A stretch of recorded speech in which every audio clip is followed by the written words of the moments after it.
Hello and welcome to Nerd Subculture. I'm your host Jared. And I'm Edwina. And today we're continuing once more with Feeling, a Buffy the Vampire Slayer series. Today we are doing Season 1, Episode 9, The Puppet Show. Yes. First released on May 5th, 1997, directed by Alan S. Pressman, written by Rob Des Hotel and Dean Patali. And... well, this was an interesting one, wasn't it, Eddie?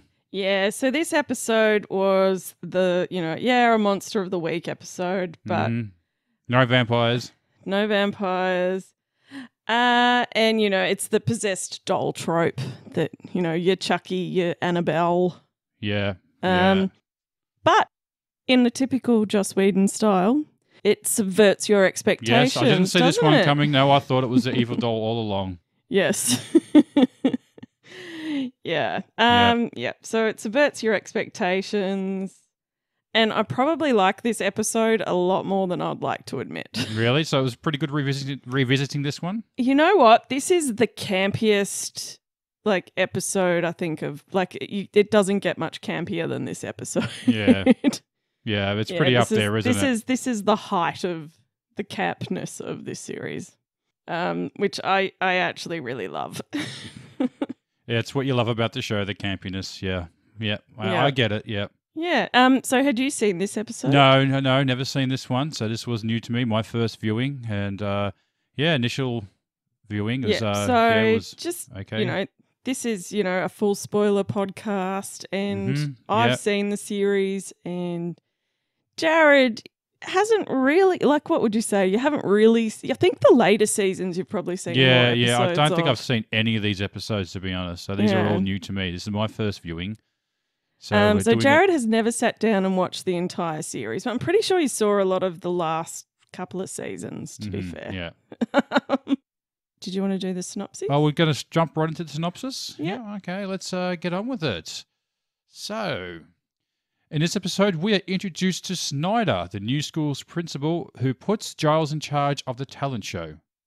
They watch Morgan and his ventriloquist dummy, Sid. The act takes a turn for the better when Sid suddenly appears to develop a personality and starts making sarcastic comments.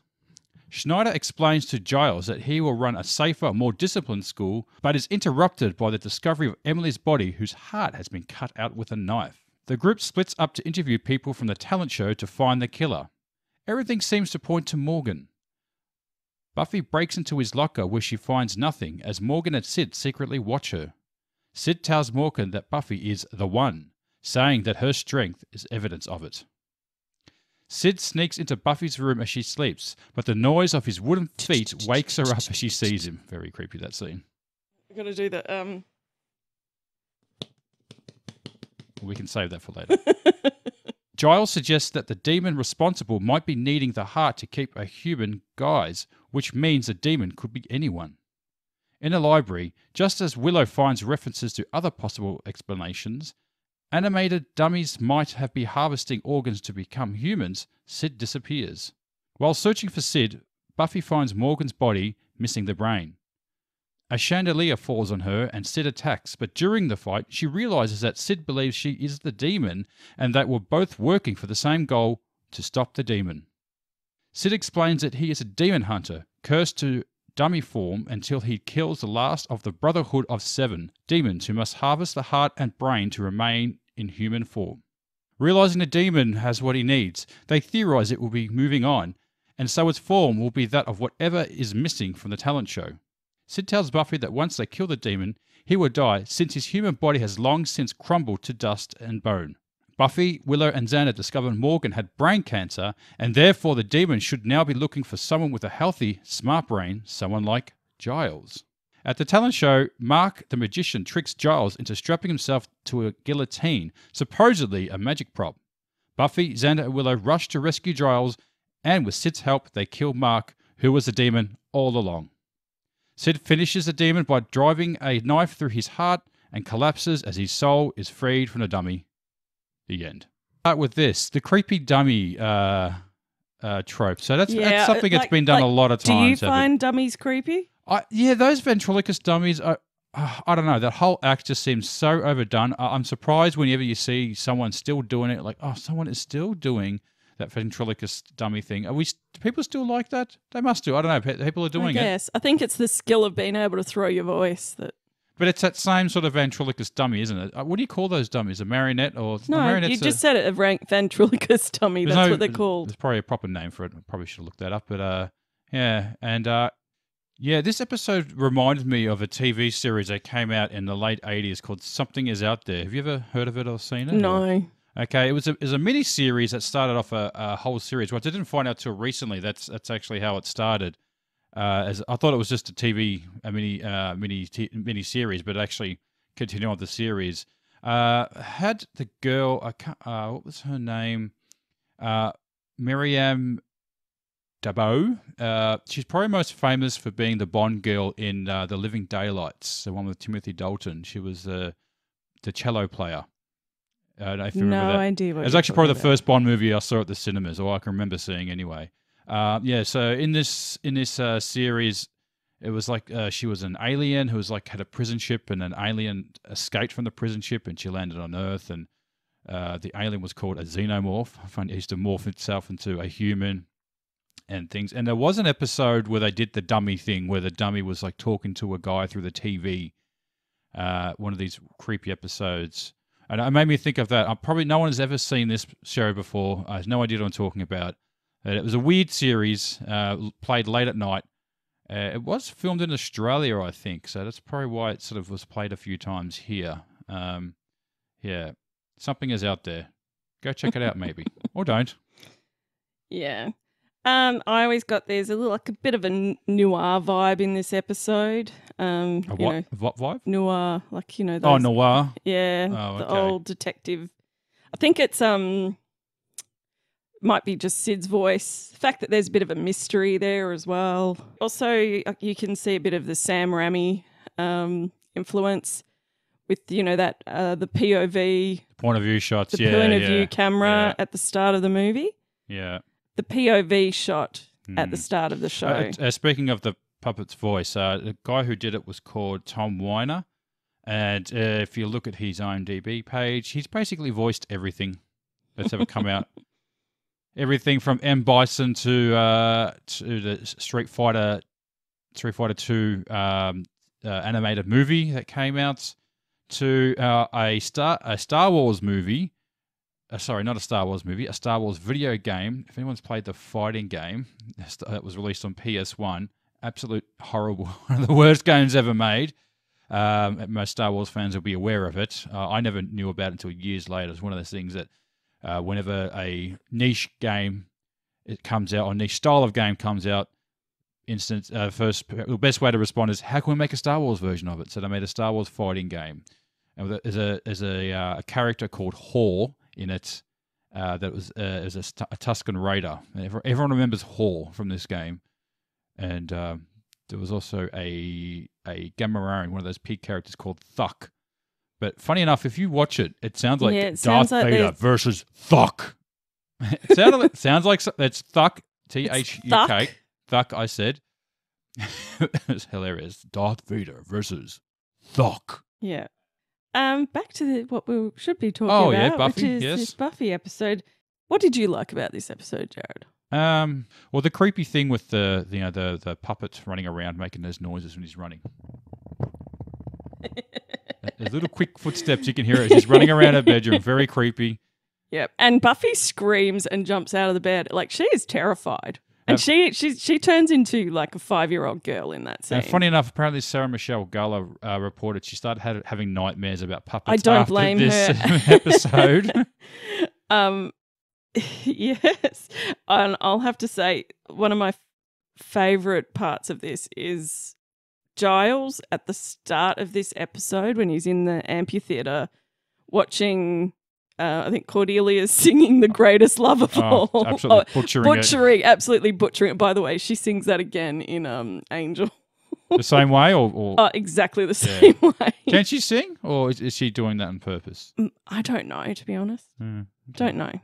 In that scene, the posture and look on Giles's face is exactly like what you look like we're trying to watch Buffy. Yeah. The face of defeat. The past couple of episodes. Yeah. And the other thing I'd say also, like, I know Giles is the one putting on the puppet show, but I was like, wouldn't that be the drama teacher's job? I guess it would be. I know, was he eaten or something, or was? I don't know. It just seemed kind of weird that Giles was. I'm going to get Giles involved in the story somehow. Make him. Yeah. Well, they had to get the Scoobies and Giles. Scooby Gang. Who are they? Oh, Willow, Xander, and Buffy. They call themselves the Scooby Gang. Do they? I think it's a bit later on. Okay, I've never noticed them call themselves that. Okay. Oh, they haven't yet called themselves that. Oh, well, they will eventually. That's why I haven't noticed. They will eventually start calling themselves the Scoobs. Funny enough, that Sarah Michelle Gellar actually played Daphne in Scooby-Doo. Yes. All comes full circle. Yes. And... Oh, yeah, and Principal Snyder. Also... Oh, great. Now, this is the introduction of Principal Snyder, who is wonderful in this episode. And the actor's probably better known as Quark. Yeah. From Babylon 5 or the Star Trek spin-offs. I don't know if he was actually ever in... No, I think he was in the Next Generation. I think he was in a few of the... Yeah. Actually, no, he was, because I remember he commented how ugly the humans are. Yeah. Ugly humans. Yeah. No, he's great in this episode. I think my favourite part is at the end where he's like, I don't get it. He's watching it. I don't get it. Yes. Is it avant-garde? Yeah. Funny how that actor, like, even though he's got all that makeup on, I recognised him straight away. Yeah. As being the Babylon 5 guy, Quark. I'm not a huge fan of the Star Trek universe, so I've watched a fair bit. But I knew straight away that was the actor who played that character, even with all that makeup on. Now, I don't have a. Is it actually? I reckon I could.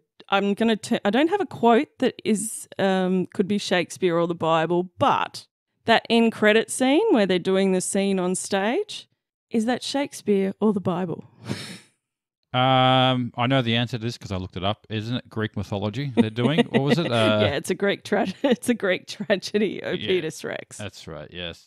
But funnily enough, Joss Whedon had it was removed from the reruns. Yeah. And it's the only episode that have the rolling credits with the actors in it, not with the ending with the theme song of the show. Apparently, too. They got a note from the from the producers saying, or from the studio saying, we realise that it's Shakespeare, but does he have to talk about sleeping with his mother? The ancient Greek play Oedipus Rex was actually written by the playwright Socrates. Sophocles? I cannot pronounce it. About 2,000 years before Shakespeare. Yeah. So, yeah, funny about that. Test the time of the tales. Yes. Yes. So, but also that Oedipus Rex possibly people say is foreshadowing for things that happen in Angel. Mm-hmm. But it also deals with like prophecy. Yeah, it's that old.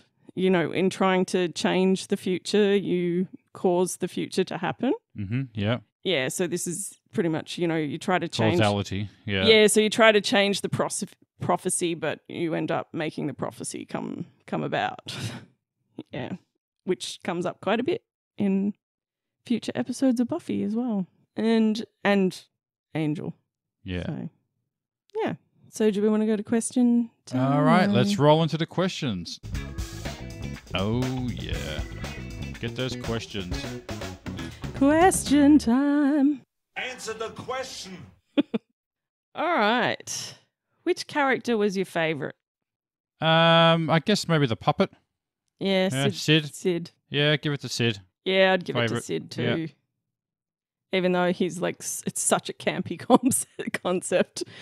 It's been done so many times, but I suppose now it seems a bit more tacky. I suppose at the time it would. I think at the time it was tacky. Yeah. No, it's always been tacky. What was the most memorable fight scene? Probably Buffy in her bedroom. Well, not really a fight scene, I guess, but the little pitter patter of feet running around. Yeah. Yeah, and sit in the window. I actually kind of giggled at that. Yeah. Yeah, mine's probably Buffy under the chandelier with Sid and her fighting, and it's like so bad it's good, and you've got the dummy holding like it's the way that it's shot. It's just the dummy holding the knife. Yeah, and then you see the knife touch the ground. Yeah. Yeah. LOL moment. I guess the intro of Schneider. No, of Cordelia singing the song. Singing The Greatest Love of All. Yeah, okay. I think I'll go with that. Yeah. Okay. I was going to say when the camera is panning across the face of Willow, Xander and Giles as Sid is explaining how he ended up the way that he is. Because they're both all just looking absolutely terrified. And by this point, they've been thinking that Buffy's out of her mind. Mm-hmm. Like they've been spending the whole episode saying there's no such thing. It's not the dummy. It's not the dummy. It's kind of stupid them saying human. that because of all the stuff they've gone through. Why would that seem that unbelievable? Yeah. A demon taking over the internet, so what? Why would a dummy taking on a human form of trying to kill people? That would sound almost expected. It happens a lot where they, Buffy says, I think it's this, and everyone's like, no, can't. No, you're wrong. Even though you're right every other time, we think this time you're wrong. Yes. It happens to Buffy constantly. No one takes her claims. It's mansplained. Yeah, no one takes her claims seriously. And she's always right. She's always in the right. She has really good instincts. Yeah. And no one ever trusts them. No. So, and she's like, it's definitely the dummy. The dummy is creeping her out. I think this is also the first time we hear the term Wiggins as well. Wiggins? Wiggins. Who said that? Buffy. Oh, okay. Yeah. I don't remember her saying that. Yeah, she says it at the start. Oh, actually, I've got it as my quote. So. Oh, okay. Save that. Yep. Who gets the wooden spoon? I guess we'll have to give the demon the wooden spoon, maybe. Yeah. Mark. Yeah, he's a bit incompetent. Maybe a toss-up between Mark and Morgan. Yeah. Yeah. But I probably feel more sorry for Morgan. The guy has 7. Come on, this demon has 7 years to collect his hearts and brains. He could do a little research. Yeah. Picks the one place where the Slayer is. Maybe it's a little further away from the Hellmouth. Yeah, pretty much. Yeah, move away from the Hellmouth. Good idea. Favorite scene? I guess maybe the scene at the end where they're fighting the demon and they got Giles is in the guillotine. Oh, okay. And he's saying, "Oh, this looks a bit too real," getting himself strapped in. Yep. Yeah. Yeah. I like the scene with Giles where Cordelia's talking to him and he just wants to get rid of her. So he starts looking at her in a weird way, like he's about to say something, and she's like, "What?" And he's like, "There's something in your hair," and she runs off going, "My hair, my hair." Well, that was actually going to be my quote. Oh, really? Yeah, I guess still be my quote. Is that next? Yeah. No, least favorite scene is next. I guess maybe the ending where they're doing the play. Oh, okay. Yeah. All right, I was going to say all the horny dummy jokes. Okay, yeah. Yeah. Okay, favorite quote. Well, that was going to be your hair. There's something in your hair. And she just completely freaks out. Yeah. Has a little Cordelia freak out moment. Yeah. Mine is Willow and Buffy, where Buffy's like, "Ugh, they give me the wigs. Well, they give me the Wiggins ever since I was little." And then Willow was like, "What happened? I saw a dummy. It gave me the Wiggins." There really wasn't a story there. Okay. All right. Who's the MVP of this episode? I guess Sid's got to be the MVP, I think. Yeah. Look, he does bring up, your themes of the noble death as well, which also, sacrificing. Noble sacrifice, the noble sacrifice, which comes up quite a bit in Buffy and Angel. Mm-hmm. Yeah. Yeah, no, give it to, yep. Yeah. But then again, I could probably give Buffy a few points for that one as well, mainly because she... Oh, no. Well, no, because she's not... She works out that there's something going on with Sid, but... Yeah. What do you rate this episode out of 10? I'll give it a 4 possessed ventriloquist dolls out of 10. Yeah. How many, sorry? 4. 4? Really? 4? Okay. Yeah. I'm going to rate this one a bit higher. I'm going to go 7 tumor-filled brains. Ooh, nice. And yeah, do you have anything else to say about this episode? It wasn't much of a mystery. I kind of worked out it was a magician pretty early, didn't I? Actually, yeah, you did work out pretty early on. I'm like, oh, it's the magician. Well, there was only really one other person Yeah. that they kept showing, and it was from the talent show. If they had have shown a few more people from the talent show, it might have been a bit less obvious. Yeah. Oh, I guess that's straight away. Oh, yeah, it's the magician. Who else? Yeah, but that was after, and the magician's like completely incompetent throughout the entire. Like every time you see him, he's doing a trick that isn't working. Yeah. Yeah. So yeah, he is a pretty incompetent demon as well. Definitely the wooden spoon. Like why would you put yourself as a teenage boy in the school on the Hellmouth with the Slayer and there just happens to be this demon hunter. So the story can happen. What is it? Get off my back on that. Where'd you get off that thing? This episode also goes into like what a lot of them are scared of, like their fears. You see Xander get scared of the mime. You see that Willow suffers really bad stage fright. Oh yes, yeah. She at the end. She just ran off. Yeah. But the fact that when they were talking about like they were like, oh, you could play the piano and then we could try to sing along. And she was like, oh, in front of people? No, I can't play the piano. Yeah. And it all comes up in the next episode, funnily enough, which is called Nightmares. Oh, okay. Yeah. And the fact that, she's afraid of dummies. But that isn't in the other episode. But yeah, the mime thing that looks like a clown does come up in the next episode. Oh, look forward to that. Yeah. So... All right. Well, I think it's now time to let go. That wraps it up for this week. We are Nerd Subculture. You are Nerd Subculture. Why are Nerd Subculture? Why are Subculture? Why are Nerd Subculture? Why are Nerd Subculture?